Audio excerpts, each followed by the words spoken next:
As the West Virginia Mountaineer football team prepares to travel to Houston to take on the Houston Cougars this Saturday, I am here to put the finishing touches on the loss to TCU this past Saturday, and I'm going to give you my 4 biggest takeaways from that contest.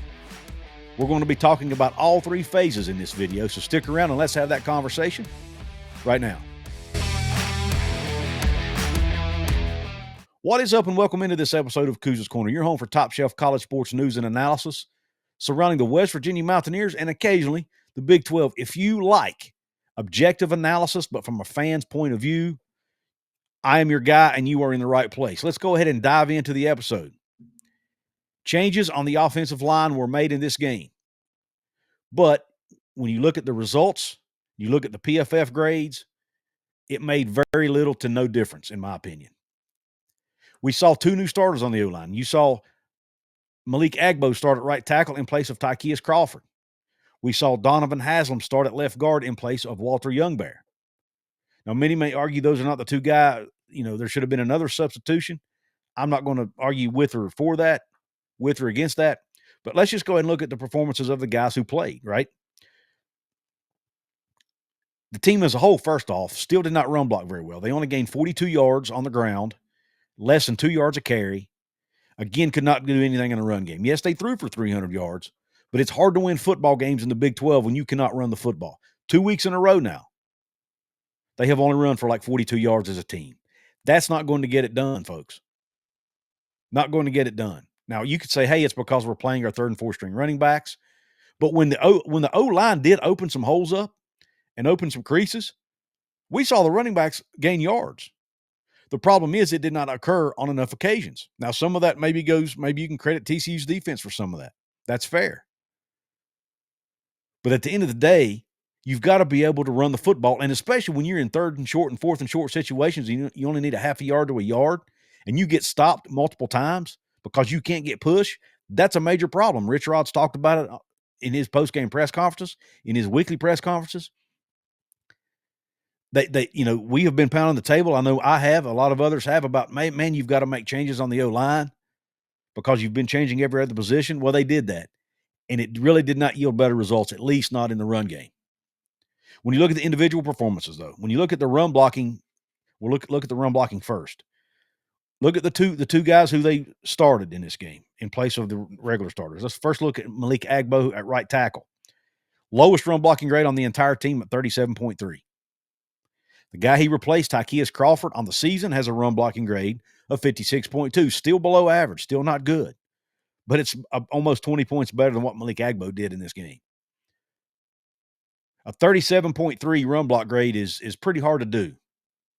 You have to miss a lot of assignments or a lot of blocks to get a 37.3 grade. And that's what happened in this game. Now, you go to the left guard spot where they started Donovan Haslam. He had a run block grade of 57.4. Still not very good. The guy he replaced, Walter Youngbear, on the year has a run blocking grade of 51.7, which is actually worse. So maybe that move panned out a little bit, or at least it was break even, right? Didn't perform any worse, really, but did he really perform that much better either? Not really. But when you look at Agbo's performance, it was not good. Now, when you look at other individual grades, Kimo Makaniole had a 53.6. Not good, but it's still much better than he's been doing. On the year, he has a run block grade of 40.6. Nick Cray at left tackle had a run block grade of 61.5. And Landon Livingston at center had a run block grade of 58.2. Both of those are actually slightly better than what they've done on the season. So we are seeing some progress by some of these guys. It's just not good enough to win in the Big 12. And when you look at their overall run blocking grade as a team, one of the worst performances of the season, 46.2, the second worst performance of the entire season behind, you guessed it, last week's performance against UCF. So still didn't get it done. And the yardage or lack of yardage shows that in this game. Now, I know what you're going to say, but Couz, they were able to pass the ball better, and that is true. And they did pass block okay. Their pass blocking grade as a team, 76.4, which is really good. And is the second best performance of the season behind the BYU game where they graded out at 82.7. So the pass blocking has really not been the issue with this team, at least not in most games. And we saw Scotty Fox have some time to throw the football, and he was able to make some plays because of it. Now, some of that was because he rolled out some. And I'm not saying the team is elite at pass blocking by any means, but they played pretty darn well in that regard, at least, according to PFF grades. Now, when you look at individual grades, let's look at the two guys who came in and started. Malik Agbo, 68 grade, slightly above average. Donovan Haslam, 63.3, slightly below average, or maybe right at average, somewhere in there. The two guys they replaced, Tykeus Crawford at right tackle on the year, 55.1. So you could say, hey, we upgraded in that department. Walter Youngbear at left guard, 63.9. Basically broke even in that department. So at the end of the day, it was basically a wash. You declined in the run blocking at right. You declined in the run blocking grade at right tackle. You got better at the pass blocking grade at right tackle, and your left guard replacement was basically the same. So was it? But here's the advantage of making those changes. I still think it was worthwhile for this reason. Tykeus Crawford, Walter Youngbear are both seniors. They can't come back next year. Donovan Haslam and Malik Agbo are not seniors. They both have at least one more year of eligibility and could be part of this team in 2026. So you're getting them much needed experience on the O-line alongside Nick Cray, alongside Landon Livingston, two other guys who could be back next year. So I still think it was worthwhile to make the change because now you're not only trying to win, also starting to see what you have going into the offseason and going into 2026. You need to get as much on film as you can to evaluate these guys. So I still think it was worth it, but it did not really make a difference in the outcome of the game and the performance of the team overall. So that's where I'm at with it. Now, the second biggest takeaway I have is the defense seems to be back. We saw the defense flying around making plays. They finally got a sack on the quarterback for the first time in 4 weeks. They were moving Josh Hoover off his spot. They tackled better. We saw, what seemed to be better pass coverage on the back end. All of that.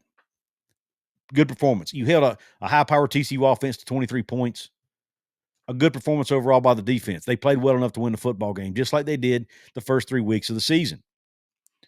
Now, when you look at their PFF grades, as a team, let's look at the tackling first. They tackled much better. 61.2 tackling grade on the game. On the year, they have a tackling grade of 53.6. So a much better performance tackling as a team than they had most of the season. And if you want to break that down further, let's do that. Let's look at missed tackles. How many missed tackles did they have in the game? Still showing 16 missed tackles, which is a lot. And I'm sure a lot more than Coach Alley wants. But still, I felt like we saw a lot of good open field tackles, especially from some guys coming up out of the secondary. I thought overall it was better, and I just like the effort. But the effort was better. They played with more energy, more passion, more hard edge. That makes a huge difference when you see that, and you're able to make more plays. They forced 4 punts, which they had not been doing at a good clip. So they did tackle better overall. Still not great, still below average, or maybe you could say they were average tackling. But, man, they had been really bad, so we'll take it, right? When you look at their pass coverage on the back end, they graded out at a 76 as a team. On the season, they've graded out at 68.2. So, improvement there. We saw Derek Carter making plays in pass coverage. We saw Jason Chambers making plays. We saw several guys making plays in pass coverage in this game, more so than what we'd seen in the previous weeks. So we saw improvement there. Now, the pass rushing grade actually declined. The pass rushing grade on the season for this team is 66.2, where in this game it was only 55.5. However, they were able to get a sack on the quarterback, thanks to Devin Grant. He got that sack. Speaking of which, he played a really good football game. I want to give him a shout-out. And you saw move Josh Hoover off his spot multiple times, which made it harder for him to complete passes down the field. And he was only able to throw for about 240 yards in the game, which is below what he normally does. So the defense, I felt like, even though the PFF grade may not show it, I still thought they did a pretty decent job getting more pressure on the quarterback, and they held TCU to under 100 yards rushing as well. Now, I want to point something out that is very ironic to me. Jimmori Robinson, a guy that was very hyped coming out of the portal, a very highly touted portal addition to the team. Reports are that the team had to pay him quite a bit of NL money to get him there. We all know he missed the first 3 games of the season because of his eligibility questions. Ended up suing the NCAA, getting his eligibility, and then he joined the team at the start of Big 12 play.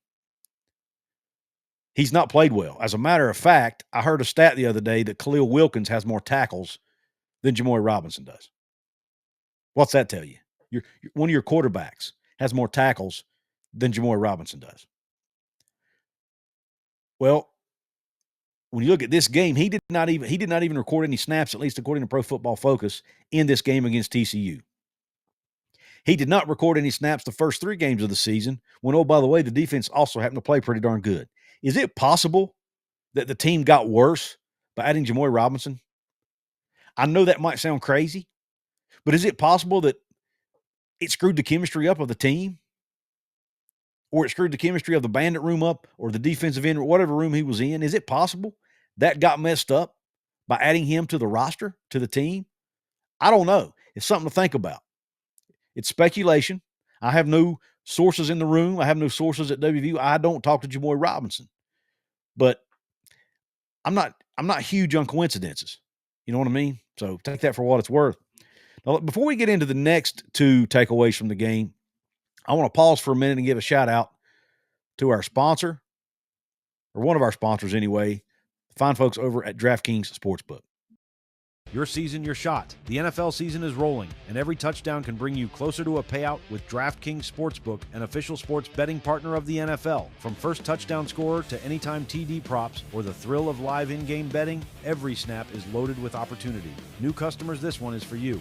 Bet just $5 and get $200 in bonus bets instantly. Plus, score over $200 off NFL Sunday Ticket from YouTube and YouTube TV. Download the DraftKings Sportsbook app and use code COUZ. That's code COUZ to get $200 in bonus bets instantly when you place your first $5 bet. Plus, over $200 off NFL Sunday Ticket from YouTube and YouTube TV. In partnership with DraftKings, the crown is yours.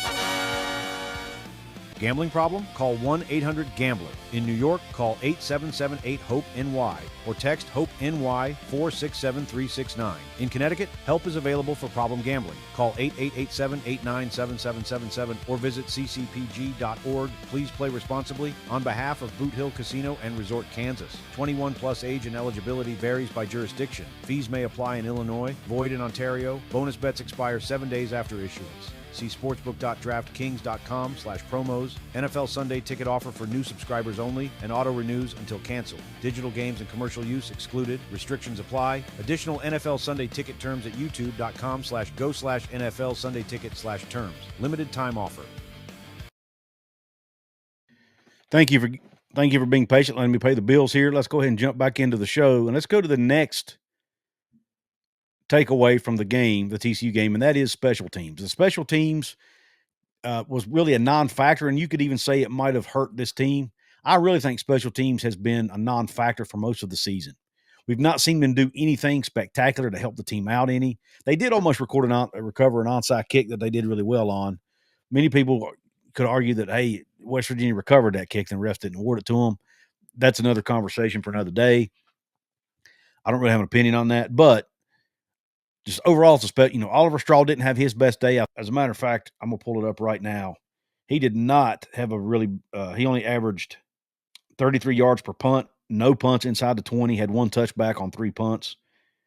The return game was basically non-existent. Preston Fox and Cam Vaughn each had one kickoff return for a total of 25 yards. There were no punt returns, even though they forced TCU to punt 4 times.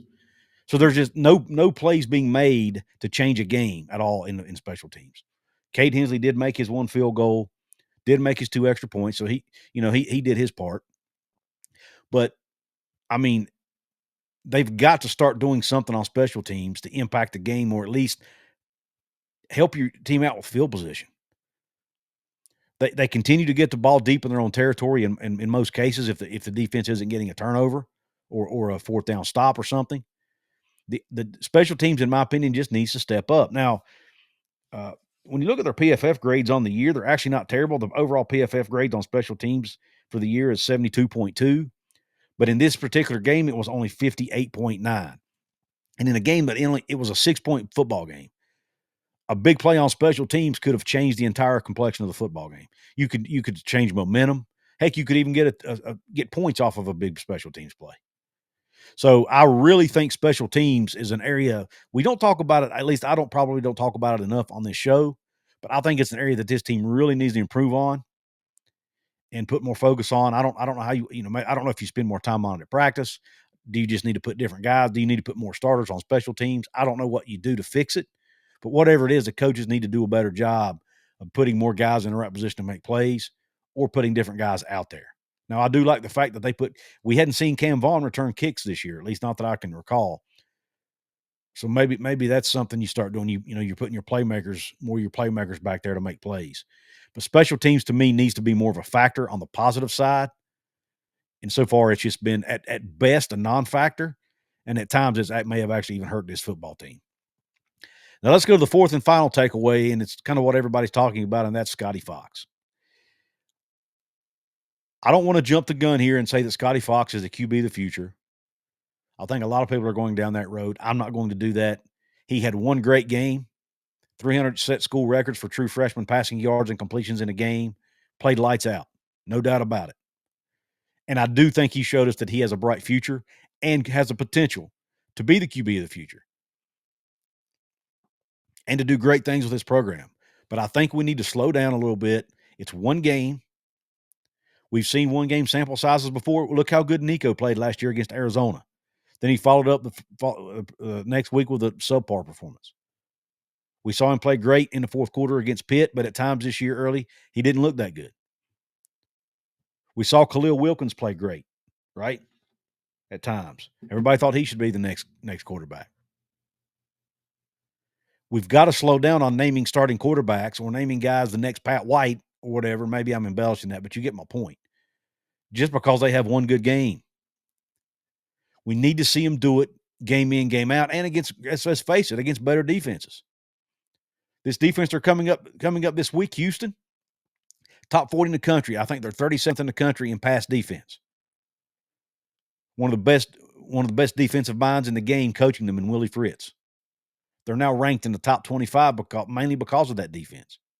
So can he do it again? That's assuming he's even healthy. We saw Scotty Fox get banged up in that game and had to finish it with a knee brace on. That's a whole nother conversation.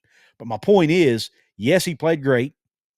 Yes, he has a bright future in my opinion, but I still don't know that he's the guy that you can rely on to be your number one QB for 2026. Let's see if he can do the rest of the season what he did against TCU. And even then, you may want to go out and get a quarterback in the portal that has a lot more experience if you can afford him.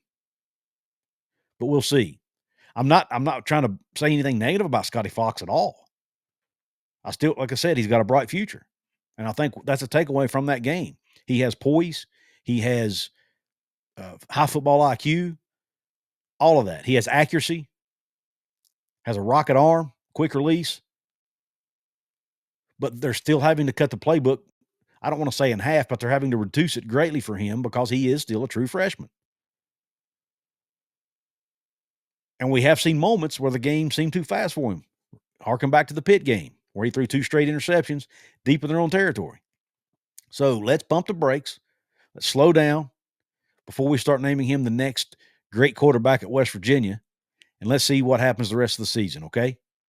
But I do think the potential is there, and he has a very high ceiling. But let's see what he can do with it. And let's see what they can do around him to make him even better, okay? So let me know in the comments what your takeaways are and what you think about my takeaways in this video. I want to take an opportunity to give a shout-out to the paid VIP members of this episode. If you want to be a paid VIP member, you can hit the join button below. There's also a join button over at my channel homepage right beside my profile photo. But we have a brand new channel member today to recognize, and that is Joshua Leggett. Thank you, Joshua Leggett, for being a paid VIP member on the channel.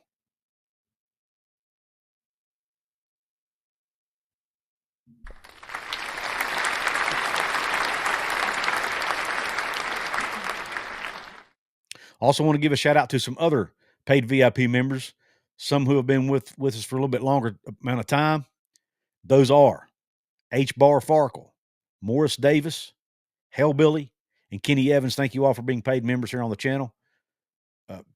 You will see the perks that go along with being a paid member once you hit the button there, and you'll see the 2 levels that I offer.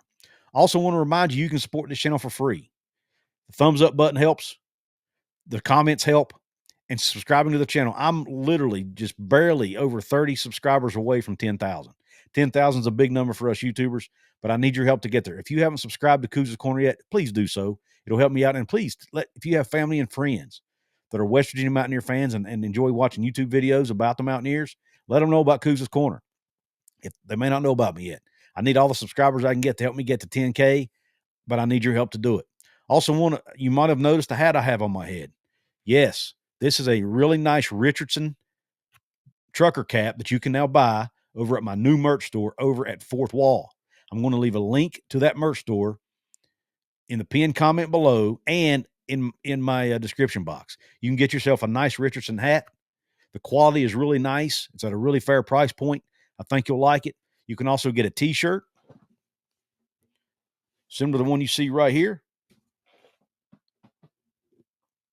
over at the merch store where I'm partnering with Fourth Wall over there. Go check it out. Links will be in the description and in the pinned comment below.